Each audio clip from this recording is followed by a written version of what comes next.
cipher complete. Nikes and the Nikes on my feet keep my cipher complete.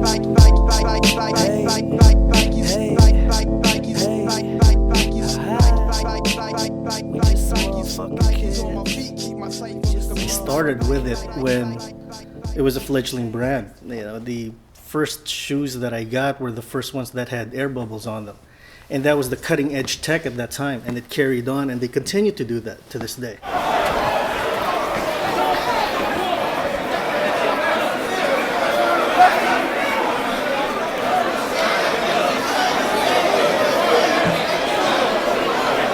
I think the first huge line was over here. It was the Easter Air Force One in 2006. Everybody knew the store only had 24 pairs. It was not a secret. But the line still went all the way around the corner.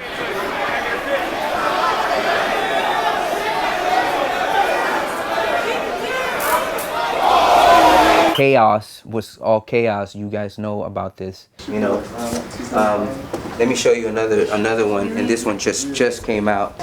Galaxy Foams. It's a $240 shoe, and if you see what the price tag on it is, $1,700. So what we do is take people's shoes, collectors, resellers, whatever, brand new shoes. We take them in here, we put them in, we figure out a fair market value price for their shoes.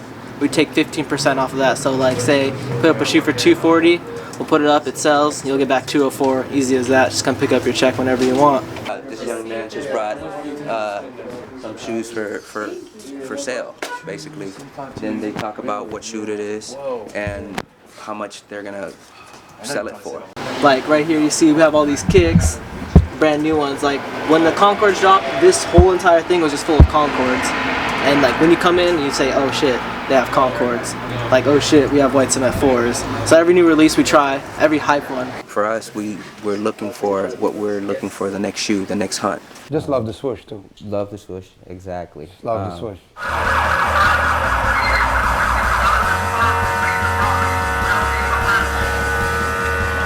You know, Nike does do a great job at keeping us excited with the game and all that few of the stuff.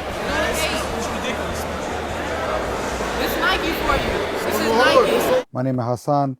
I'm half Senegalese and half Moroccan, North and West Africa. We here, we representing. Maya, also known as King Poetic 01, and I'm a sneakerhead. Some people grow up in a household as Christians. I grew up in a household with Nikes and Jordans. Growing up, I've had a lot of hand-me-downs. Varsity basketball was what got me started. I remember one particular incident was my dad used to say, hey, let's go shopping. And he used to basically say, we used to go to Payless. And most of the time I wouldn't pick my shoes because he was the one that would pick my shoes for me. When it comes to basketball or the other sport, it's always been Nike. Nike ended up standing out more than the others. He bought me a pair of shoes that slip-ons, and I remember running, chasing this little girl because we were playing freeze tag, and my shoes basically slipped, like I slid all through wherever, just trying to stop. And from then, I remember saying, you know what, when I have my own money, I'm going to buy my own shoes that I want. And that's the time that I remember falling in love with shoes. First off, for the performance aspect. Number one thing is the style. This is my first pair of Nikes I ever had. I was about in 5th grade. Opening the box, smelling the freshness of it. It's almost kind of like a new car smell for us now. Relacing the shoe, putting on, it always feel good though. Like, you know, feel like $1 million. The first shoe I ever bought was the Jordan 4. I remember many days collecting cans, doing many chores. I had a little candy shop in my apartment complex. It was one single apartment with my mom, my dad, my brother, my grandmother, and I remember selling candy. And most of that stuff that I sold, I used to always put it away to get what I wanted.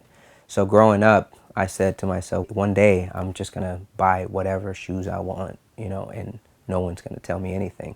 When I started getting deeper into the game, which is like, you know, between 04 and 05, it wasn't too complicated. I remember like all I had to do is like pretty much show off at 6 o'clock in the morning. Everybody was at Nike Town 6, 5 o'clock in the morning, waiting for like, I think they used to release the shoe at 8 or 9 before the store opened for the public. It was easy, and mainly Air Force Ones.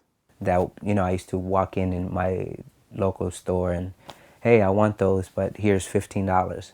Then I used to be on the layaway plan. Like there was an evolution in the campouts, like starting from '04 to now. Like you had to come 6 o'clock in the morning, the night before, then nights and nights before that. Like this really launched the craziness, I think, throughout the nation. All 3 pairs of Yeezys. Like I think we camped out 3 nights for the Zen Grays, at the Montalban Theater, Nike Sportswear. 4 nights for the black and pink, and these was the last one, 5 nights. 5 nights, which is my favorite one too, because I'm just not a Nike head. I just love the swoosh, and this one was the only pair who featured a glow in the dark swoosh. So like that's one of my favorite one. I even did, you know, Air Force One ID inspired from there. You know, I haven't worn these, just like I did those recently. They were actually featured on the Sneaker News and Sneaker Watch as well. I used to rent video games like to my local neighbors, the kids in the neighborhood. I used to rent movies and record all the movies and rent them out to like basically my whole entire building. They used to give me $1. One of the campouts that like actually meant some was when the first time Nike dropped the Doran Becker project with the Children's Hospital.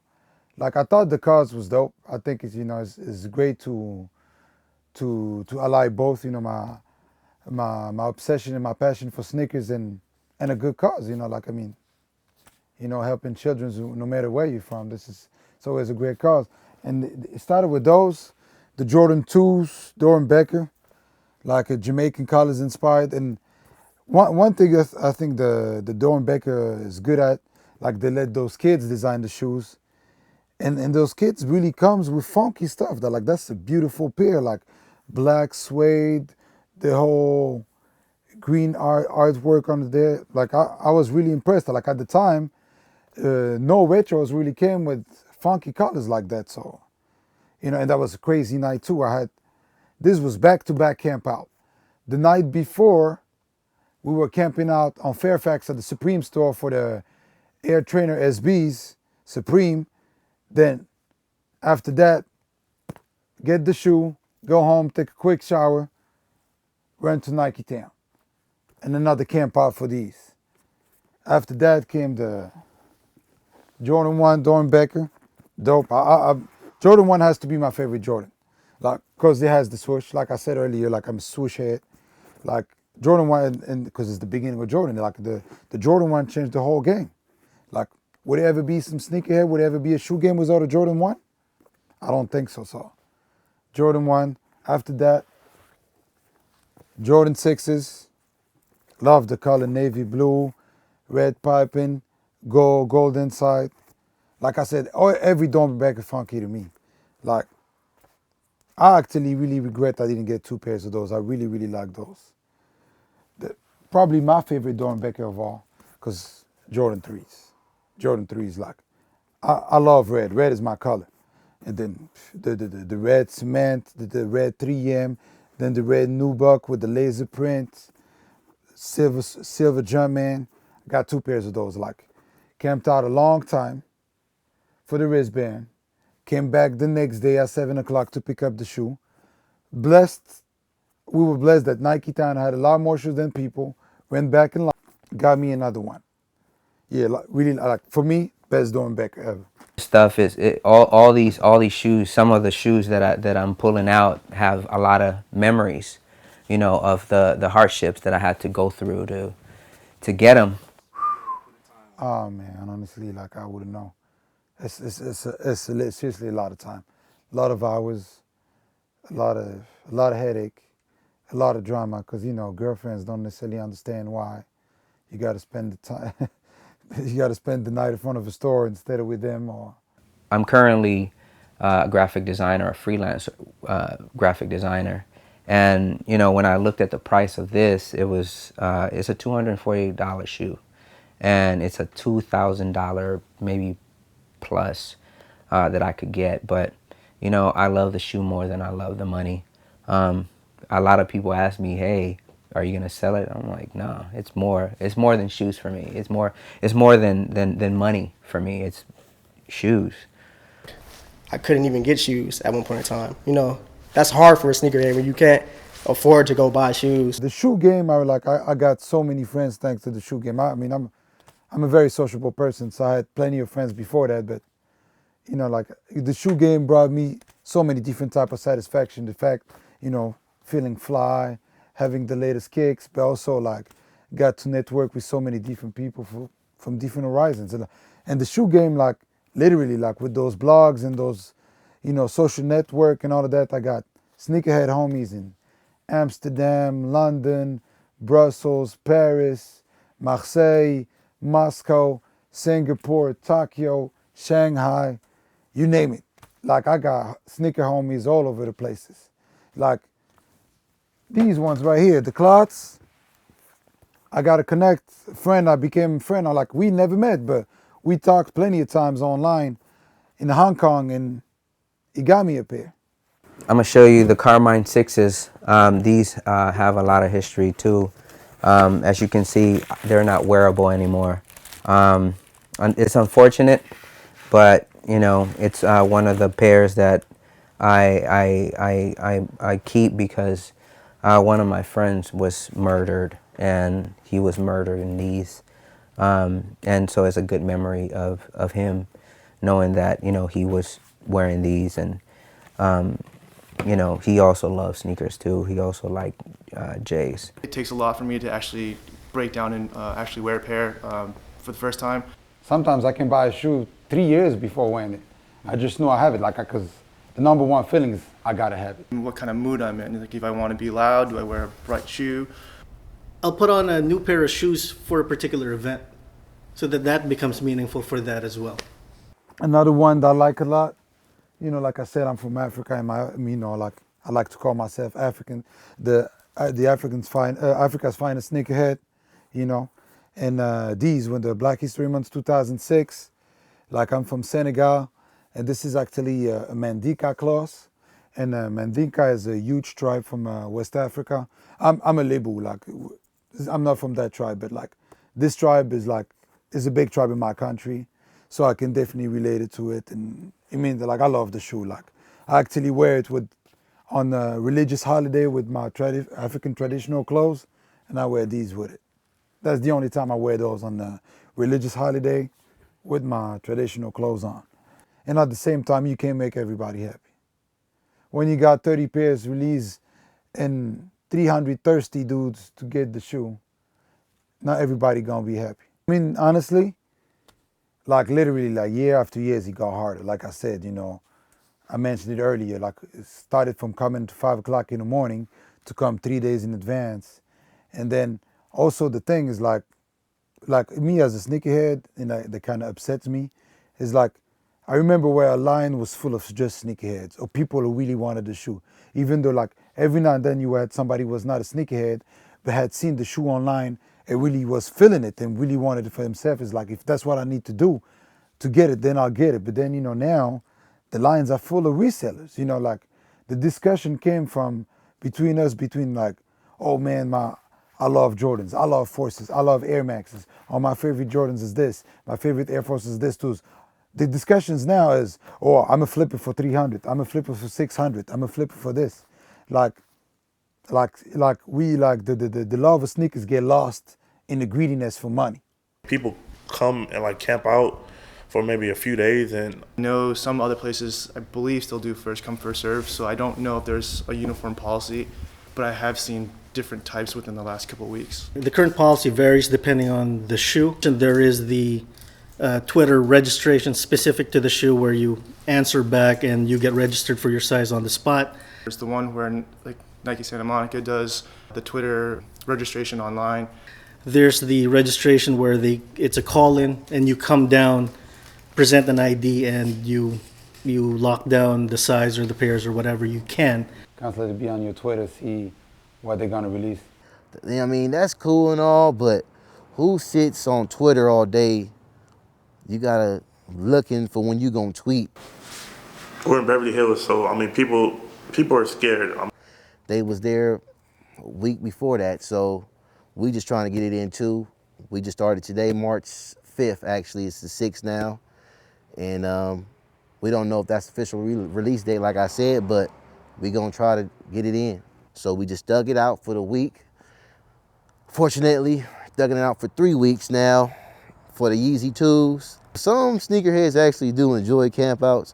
I don't enjoy campouts. I just started camping out. I always would camp out the day before, but now I'm starting to camp out weeks, and it's starting to get worse. I only used to do it used to be a time where you just go into a store for a general release and you'll be able to get your shoe. It's a lot of sneakerheads now, I guess, or new sneakerheads. And GRs are getting sold out fast.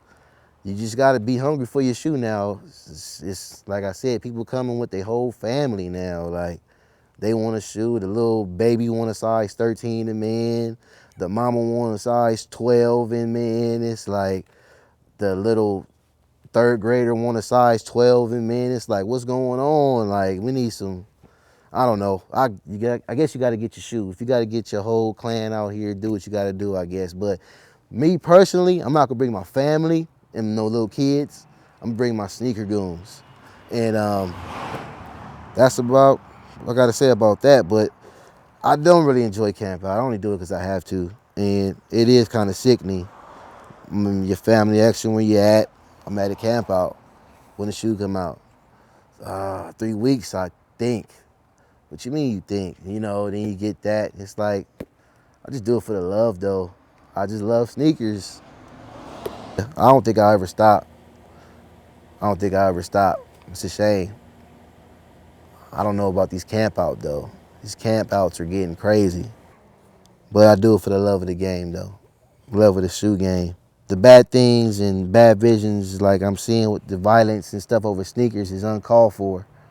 Like, if you want your shoe, just be there, go hard, and try to make it peaceful, make a list or something within the circle or something, you know, and just try to keep it real to the shoe game. Don't diminish it, because sooner or later it's not going to be no camp outs, and then it's going to be very harder for us to get our shoes. And a lot of the violence is coming from people that's not even real sneakerheads. They just trying to get in on what's going on and flip a shoe to make some money. And that's not what it's about. We buy and we camp out sneakers because we love it, not because we want to make money off of it. That's it. As a sneakerhead, I'm gonna say it and I'm gonna say it again because I'm frustrated about it. The whole reselling, the whole resale game messed it up. And that's what got the whole line crazy, is because we went from having 10 sneaker dudes, 10 sneakerheads camping out for some shoes, to having 10 sneakerheads and 5 resellers, to 10 sneakerheads and 10 resellers, to 10 sneakerheads and 20 resellers. And now, you know, things got out of control. Things that definitely got out of control. I think part of it was just trying to organize the launches. You don't want to like cause a bunch of commotion with like all the other stores around and stuff like that. Security both for the store and for the campers themselves, the heads. There was a camp out I did recently for the Galaxies, the Foamposites, and we were at the House of Hoops in South Coast Plaza. They did everything right. They had like security there watching us all night, velvet ropes. We even had food side service. So it was like the line wasn't, you know, they watched us and they make sure it was like no violence. The most peaceful camp out I ever been to. I remember the days I used to just walk in the store and, you know, just, hey, let me get those Jordans, let me get this. And now, you know, it's becoming an adventure basically. So yeah, like I said, I can appreciate what Nike's trying to do. Is it gonna change anything? Definitely, security-wise, it's gonna change. You know, Nike people is gonna have to deal with a lot less drama. But as far as satisfy the customer, you anyway can't satisfy everybody. And then, you know, like whoever got the most free time, all these resellers, are most likely to be the one who's going to be able to register. But like I said, it's impossible it's impossible to satisfy everybody. You can't blame Nike for not satisfying the sneakerhead. They can't hire, like Nike's just not gonna hire like, oh, somebody to decide who's a sneakerhead and who's not. Who deserves the shoe? Who does it deserve it? So like I can appreciate how some stores handle their lines. They're like, okay, you know what? What size are you? You're a 10? Okay. You can either get a 9.5, a 10, or a 10.5. If all I have left is a 12 and a 13, I'm sorry, I'm not gonna sell it to you. So, you know, I would hustle sneakers to get sneakers. The hunt. So sometimes it could be a hassle, but when you love the shit, you do anything for it. The constant hunt, I gotta have it, but mostly it's like the style. I've done it all. I've been doing it for years now, done it all. I've been in line, had people in line with me, had to go to work, sent people to line, paid them, camped out, tried ordering online. That never works for me. Raffles never work out for me either. I don't know. I guess I'm not lucky. Since the 2012, it's crazier than ever. Like the whole Galaxy Foamposite took this thing to a whole other level. People camped out over a week. Like I think that's the longest camp out as far as Los Angeles is concerned. And the craziest one. And Foamposite is not even an LA shoe. It always, I mean, you know, everybody, like every sneakerhead loves Foamposite. But to keep it 100, Foamposite always been an East Coast thing. Maryland, DC, New York, the South, not too much LA. You know, except for the blue one. The blue one is a whole nationwide. Like, you know, any shoe that Penny actually wore, always been crazy. But I can tell, like, you know, when they start dropping the side colors, you know, like the pine green, electric blue, electric green, it wasn't, you know, you could find it. You know, like they would eventually sell out, but never on the first day. But now, that's it.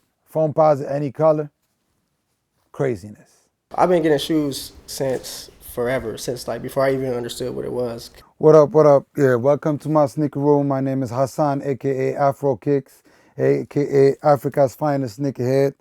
So like I said, my name is Hassan. You hear the accent. I'm half Senegalese, half Moroccan, born and raised in Belgium. You know, repping Africa every day, every second.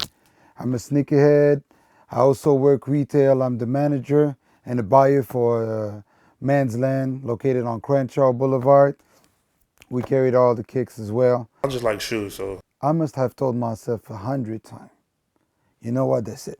You got it now. Just chill.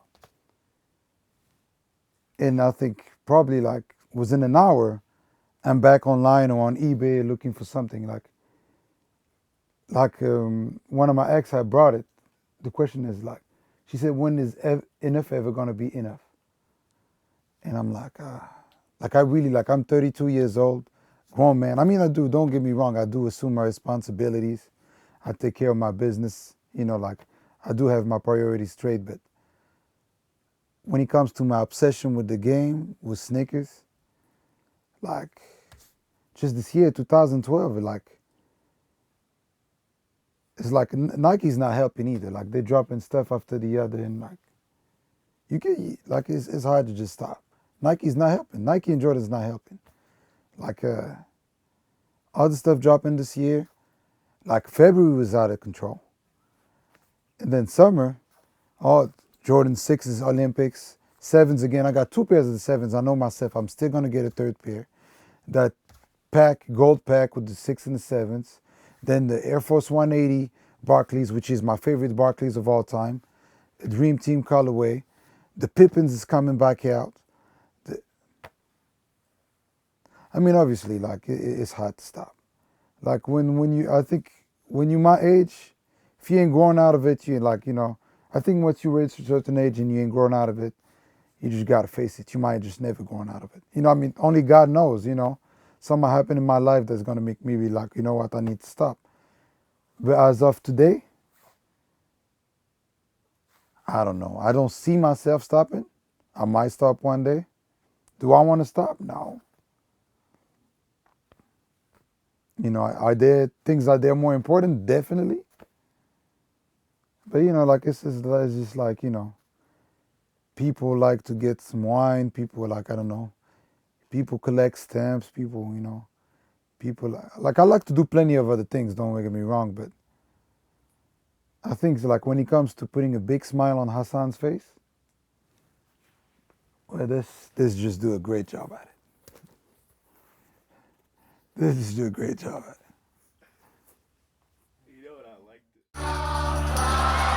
We want what we can't have. The commodity makes us want it. So expensive, damn. I just got to flaunt it, got to show 'em. So exclusive, this, that new shit. $100 for a pair of shoes. I would never hoop in. Look at me, I'm a cool kid. I'm an individual, yeah, but I'm part of a movement.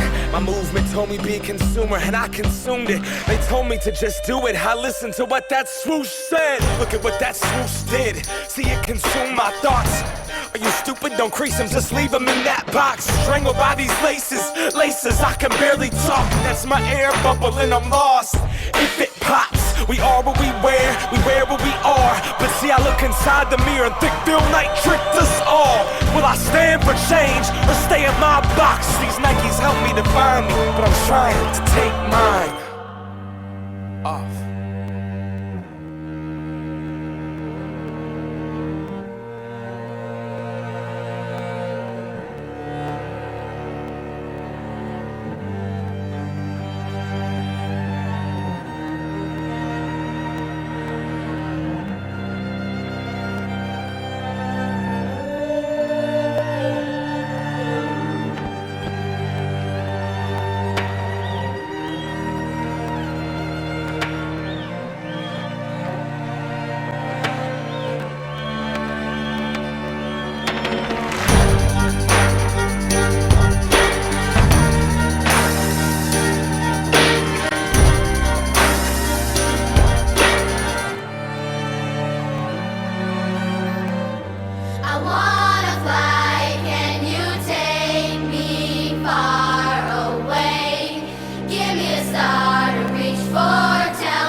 Would I stop? I don't think so. What I plan on doing with all these shoes, it's an investment. I know that for a fact. It's an investment. I want to pass them on through generation. Every pair means something to me. I could wear my brand new pair and wear it with my son, and that's a memory for myself that I get to keep. I'm Will, also known King Poetic 01, and I'm gonna be a sneakerhead till I die. All day.